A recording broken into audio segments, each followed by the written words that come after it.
Nisa Zafira dengan NPM 251000104. Aku 251000094. Oke, di sini kita mau apa sih sebenarnya? Jadi di podcast kali ini kita bakal ngebahas tentang politik hukum di masa Belanda. Oke, di sini aku mau menjelasin tentang politik Belanda di Indonesia, yaitu yang mencakup politik divide et impera atau pecah belah untuk menguasai wilayah dengan memecah belah kekuatan lokal. Apa sih tujuan politik divide et impera? Nah, jadi tujuan politik divide et impera yaitu untuk menguasai wilayah dan menjaga kekuasaan dengan memecah kelompok besar menjadi kelompok-kelompok kecil. Kira-kira ada contohnya nggak sih? Coba kasih tahu teman-teman.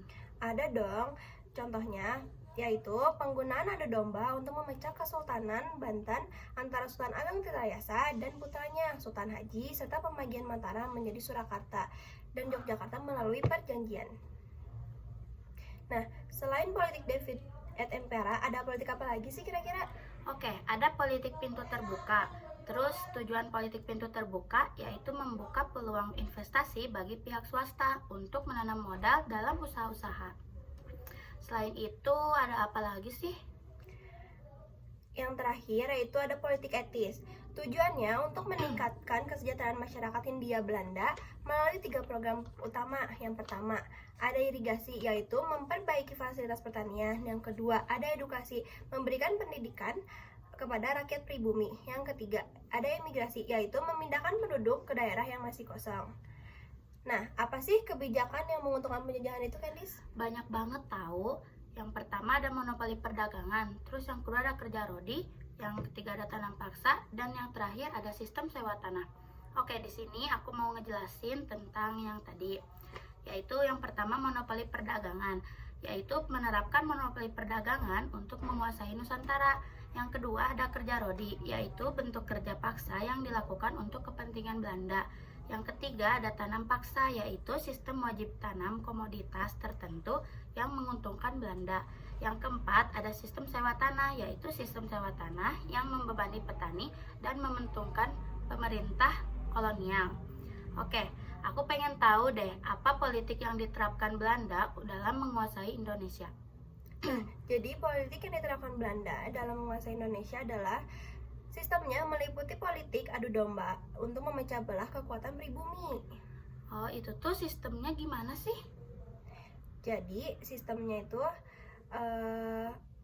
pemerintahan tidak langsung karena manfaat penguasaan lokal. Oh, Kamu tahu nggak sih latar belakang politik hukum Belanda di Indonesia kayak gimana? latar belakangnya didorong oleh kepentingan kolonialisme Belanda untuk menguasai kekayaan alam dan monopoli perdagangan, lalu diwujudkan melalui penerapan hukum Belanda secara bertahap dan sistematis. Nah, yang mendorong politik hukum Belanda itu apa ya kira-kira? Ada 3, yaitu kepentingan ekonomi, yaitu kebutuhan akan rempah-rempah yang mahal mendorong Belanda untuk mencari sumber langsung ke timur termasuk Nusantara. Yang kedua ada penjajahan dan kekuasaan, yaitu Belanda ingin mendirikan kekuasaan kolonial dan memperluas wilayah pengaruhnya di Nusantara, yang kemudian dilanjutkan dengan penerapan hukum mereka.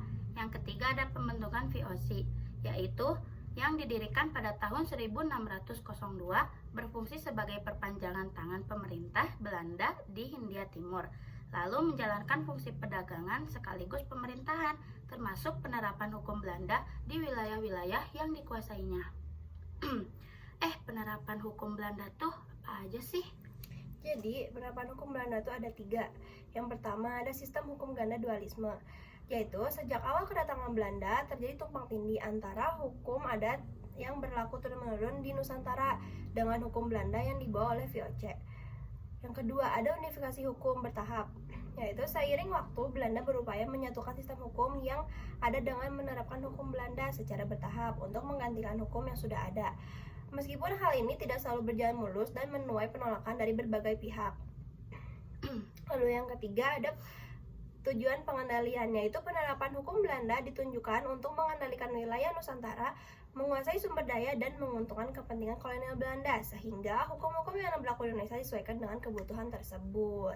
Nah, jadi kesimpulan di podcast kita kali ini, politik hukum Belanda di Indonesia selama masa penjajahan bertujuan untuk mempertahankan kekuasaan penguasaan dan eksploitasi sumber daya alam serta menekankan perlawanan penduduk pribumi. Kebijakan ini memiliki dampak yang signifikan dan berkepanjangan terhadap kehidupan sosial, ekonomi, politik yang ada di Indonesia.